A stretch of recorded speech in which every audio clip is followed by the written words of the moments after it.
एक राजा की आदत थी कि वह भेष बदलकर लोगों की खैर खबर लिया करता था। एक दिन अपने वजीर के साथ गुजरते हुए शहर के किनारे पर पहुंचा तो देखा एक आदमी गिरा पड़ा है। राजा ने उसको हिलाकर देखा तो वह मर चुका था। लोग उसके पास से गुजर रहे थे। राजा ने लोगों को आवाज दी, लेकिन लोग राजा को पहचान न सके और पूछा क्या बात है। राजा ने कहा, इसको किसी ने क्यों नहीं उठाया? लोगों ने कहा, ये बहुत बुरा और गुनाहगार इंसान है। राजा ने कहा, क्या ये इंसान नहीं है? और उस आदमी की लाश उठाकर उसके घर पहुंचा दी।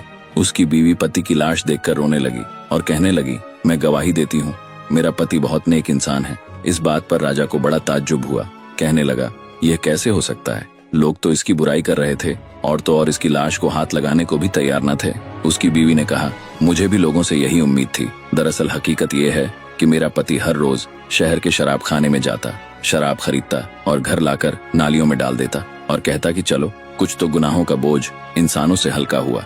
उसी रात इसी तरह एक बुरी औरत यानी वेश्या के पास जाता और उसको एक रात की पूरी कीमत देता और कहता कि अपना दरवाजा बंद कर ले, कोई तेरे पास ना आए। घर आकर कहता, भगवान का शुक्र है, आज उस औरत और नौजवानों के गुनाहों का मैंने कुछ बोझ हल्का कर दिया। लोग उसको उन जगहों पर जाता देखते थे।